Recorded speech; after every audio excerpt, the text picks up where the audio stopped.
We call it gula Jawa. Gula Jawa. Gula Indonesia we call it gula Jawa. So I mix the sugar with that, so it's got a lower glycemic index, tastes like the vanilla, and I made kunefa, which is that shredded thing. Yes. And then instead of cooking it and baking it, I cooked it in a frying pan like it was a pancake. Like a turkey. Like a turkey. Turkey, they do that, right? Kunefa. They kunefa. fry it in the, they fry it and with the syrup. You know, they bake it. They bake it? Yeah. And they put syrup. They soak with the syrup. Yeah, but now my syrup is not as sweet and has that vanilla undertone. We use gula Malacca. Yeah, gula Malacca. It's Lydia Tanot. Hello Lydia. Dr. Rima. How are Which you? Rima? Rima Mestatic. Rima Ahlan wa Salam is Egypt. You speak Egyptian and Arab the same? Well, we have different dialects. So, like, my Arabic is colloquial Egyptian Arabic. Colloquial Egyptian Arabic is understood throughout the Middle East because Egypt has historically been the cultural center for the Middle East. So the dancers, the great actors, the singers, like for example, the one voice you can hear through generations that everyone knows is Kalthum, one of the great singers. Yeah. So I think there's a play about her in London in the West End. Not sure if that's going to be playing for a while, but yeah. So my Arabic is understood. Now, when I speak to a Saudi person starts speaking to me, or a Lebanese, it's like the chicken talking to the duck. Like, and I tell them I don't understand, which they understand, and they said, "Of course you understand. You just said blah blah blah blah blah." I'm like, and then I was like, I don't know if I just said that because they have different words for me, right?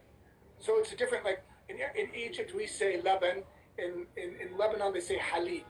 We say yogurt. Yogurt is zabedi, and that's their milk. I mean, it's all you know. And as an Egyptian Chinese, it's just too messed up for me. And this is the same like Indonesia and Malay. There's some different word, but in general we understood each other. Yeah. It's Eddie's from Stockholm. If you have to make a choice to choose one at one particular time to eat Egyptian food and the Chinese food, which one you choose? That guy's a troublemaker. Who asked that question? Me. Oh, you? You're kidding me. You're a troublemaker. If I did the math, I'd say Chinese because there's 2 billion of those. Okay, but my heart and everything is Egyptian. You know. No, I think. Look, I have never been able to answer the question ever in school. What's your favorite number? I don't have one. Why not? Pick one. I don't want to get one. You know, your favorite color? I don't have one. Why do I have to have anything like that? One thing I always remember I love is that the peasant bread. What do you call it? The cheap one. There's two. There's the pizza bread, which everyone else knows, which is the round flat bread. But it's the beledi bread, which is the whole wheat version. Yes, the whole wheat, which is subsidized by the government. Like yes. 1 pound for 10 pieces. So great. I bought all this bread. And it cost me, I was like 10 in a bag. They're about this big. Well, I don't know how to do that on it. Anyway, so they're big. It was like 10. I bought 50 pieces of bread for, you see here, $3.50. Yeah. I remember that. I pay, I think, because it's heavily subsidized by the government. Like at 1 pound for 10 pieces, so it's so good, and I like to go back because I lost a lot of good pictures. My file of Cairo is gone. Well, let me tell you why you should come back. When you're there. Yeah, well, when I'm there, definitely. But we just had a really great tourism minister. Her name was Dr. Riba Al-Mashat, who I cooked for in my restaurant about 13 years ago. And everyone said, have you heard of our new minister? And I'm like, no. Because, sometimes I don't want to be critical of any standing government, but, it's the people that make the government. And sometimes you look at some of these people and you're like, you're kidding me, that person's a minister? This one is brilliant. She's smart, she's articulate, she studied in the West, she's an intellect, and she rebranded Egypt tourism and set tourism numbers back up high the way they used to be, but did it in a really great manner because we need tourism. That's where the hard currency comes from. And there's a great, people talk about the pyramids and the Sphinx and stuff, and King Tut, right? But there's incredible beaches, oases, the Valley of the Kings and the Queen, the Nile cruise, the food. There's so much more than the pyramids, and they're just opening up a new museum called the Gem. I forgot what it stands for, but it's right next to the pyramids. And they're going to have really great restaurants there. And they're finding all these new tombs. They found the new tomb. Yeah, they're finding new tombs. There's tombs all over the place, new ones. Totally, no one's been inside of it, and the colors of the paint, just unbelievable. The art, just it's humbling, to see it in such abundance here. They also found the papyrus, the paper that they did the mathematics, and because they were feeding all the people to build the pyramids. If the piece of paper is like more than 3,000 years old, it's unbelievable. You come, and I think that we should do something. I think we should figure a way. And it was one of my things with because I had lunch, I had dinner with her when she became the minister, and everybody wants to contribute in a positive way to society, and I thought, why can't we bring the great chefs and do an event where all these chefs would come out to Egypt, cook at different restaurants and hotels. So there's a cooperation with all of these hotels and restaurants. Arrange the boat cruise, paid by the government, and people that like, if you're able to bring great chefs here, right, they would do the marketing for you because they would be able to take the photographs of their boat, their experience, and nobody leaves Egypt disappointed, really, right? Even when there was a terrorist attack, the tourists that survived said it's so sad because the Egyptians are such kind and generous, hospitable people, right? Yeah. They might not have much, but the soul of this country is so powerful, right? And you have all these people that want to do wonderful things, right? That's destroyed by some, uneducated, upset, angry, poor terrorists,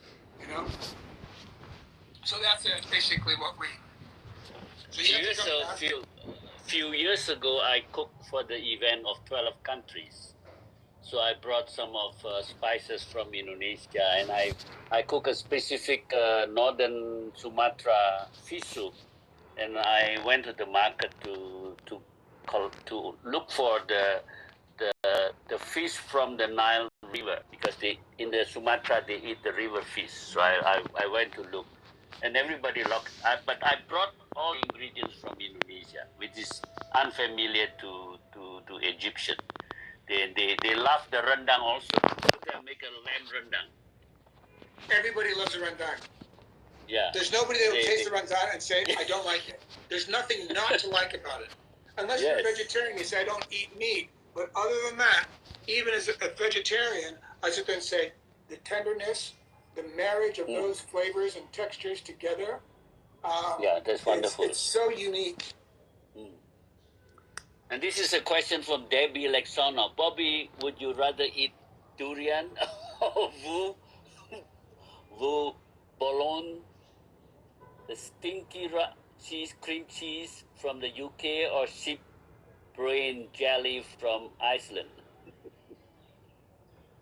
You see, I need to try the other two to understand. Yeah, I think someone should do it. Yeah, bring me the worst, those three things, and then I'll tell you which one I couldn't take. You know, the sheep brain jelly from Iceland is the sheep brain with I think the sheep brain and the lamb nut buried under the ground for I don't know how long, and they dig it up, they eat with some vinegar, or they eat it raw. But if that one I haven't tasted. The stinky cream cheese from England is I never taste any cheese. It's stinky in England. Even the Stilton is not stinky. The stinky thing will be fine. You find in some like Epoise, Maroilles cheese from France. You know. So well, I think it's very. I know it's very difficult to until it's the same thing. If someone asking this question to me, I would have all those teaching in front of me, and after I taste, I'll tell which one I like better. But look at this, for me, durian. For you, durian, because I'm Indonesian. I can take cream cheese. I can take veau bouillon.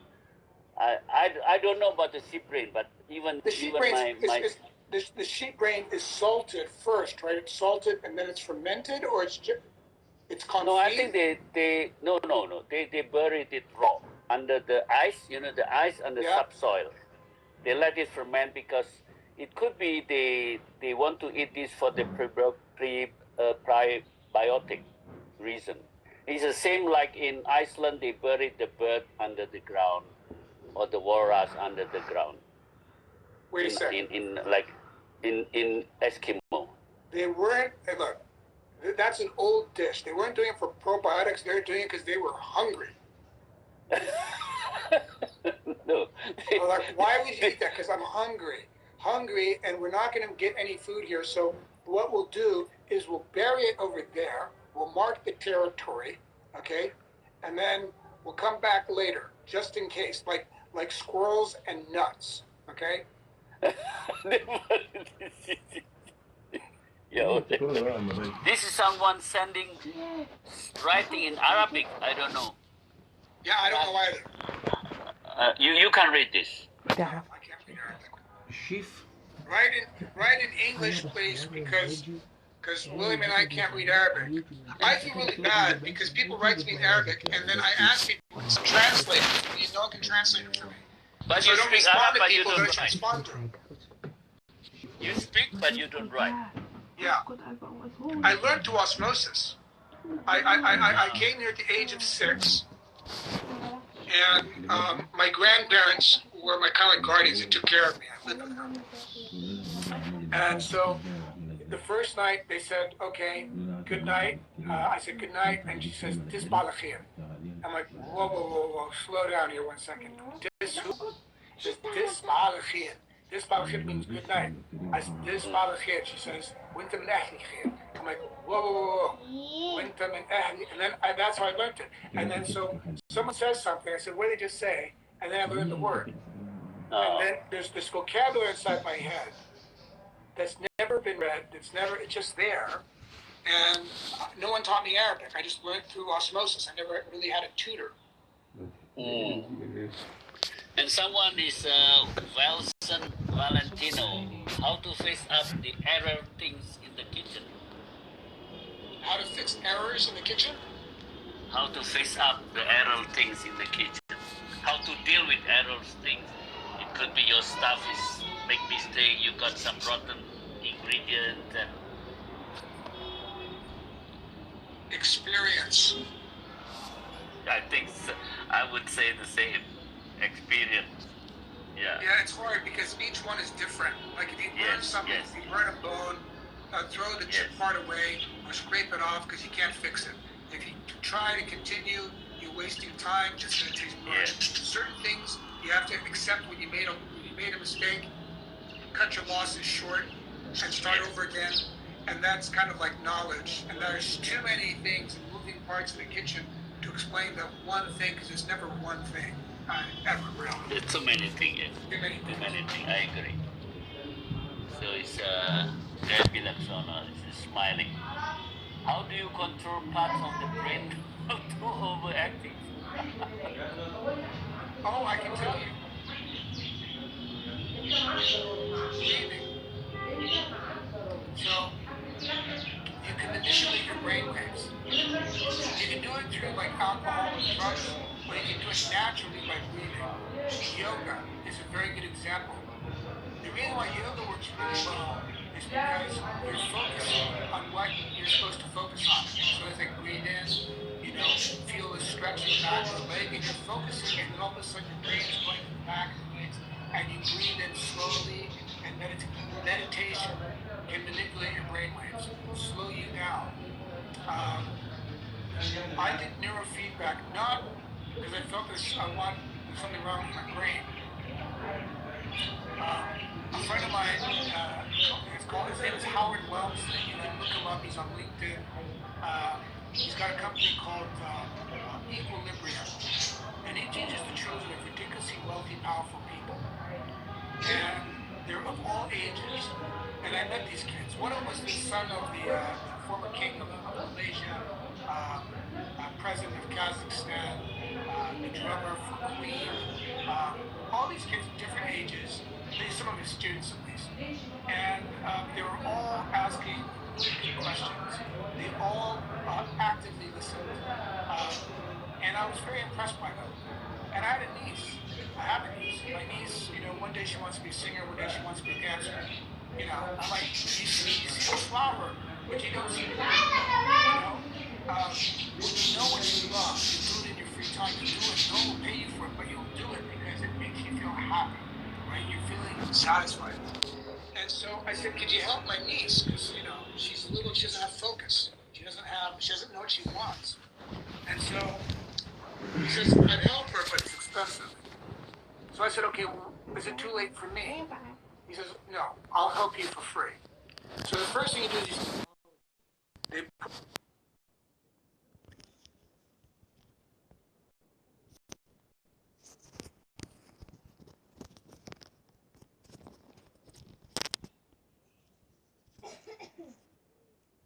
ده بدي أصدق طب الكتني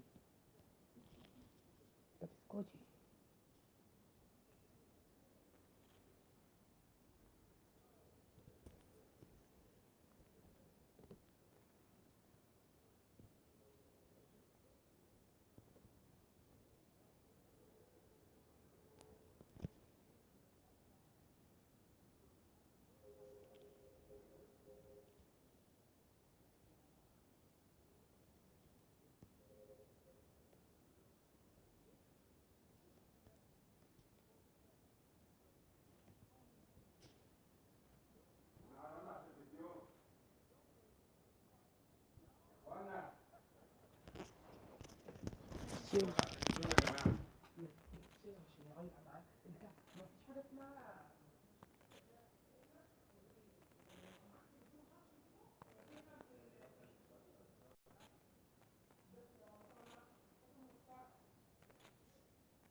جهل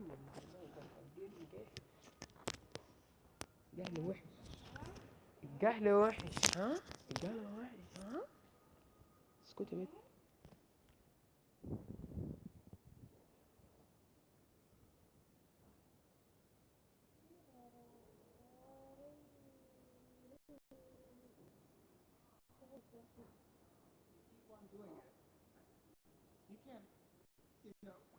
You can't do any of this stuff without practicing. You know, look at the football players. Exactly. You know, they show up, they dare. All the great players just spend more time practicing, and the more practice you get, the better you can be. Yeah, because through practice, you learn from your failure and Right. keep improving. That's the problem. Most people don't like failure. Failure are the greatest lessons. When I was successful, I was too busy experiencing the work. I never stopped and reflected, you know, and said, look what I've done, right? Because I was too busy in the here and the now, and I was too busy looking at the future, all right? But I never stopped and paused and said, in the here and now, look what you've done. I'm just doing it. Exactly. Reshita, if you are calmer now, I think it mellow with your age. I suppose, Bobby, you know, she said because you are mellowed down because you not old, but you're more mature. Let me clarify that for you, William. Okay, I am considering myself old in my 50s. Okay. Now, as a teenager, that's old. Okay. Now, if I were to die, like now, I'd be so young. Yes. So it depends on how you see it, and it depends on how you feel it. So I've done my best to be as immature as possible for as long as possible, and I feel pretty good about it. So, Ray, hope we all feel the same way. We all in the mature. Hello, Paulus. Hello, Lydia. Gula Malaka. Yeah, she mentioned Gula Malaka. Yeah. Okay, so there's this guy, he's J.R., is it Wine Geek, right? He's otherwise known as Sir John. Not that he was knighted by the Queen or anything, but Yes. I like to give him extra credit because I met him in Indonesia in Bali. He was a food and beverage director at the Intercon, and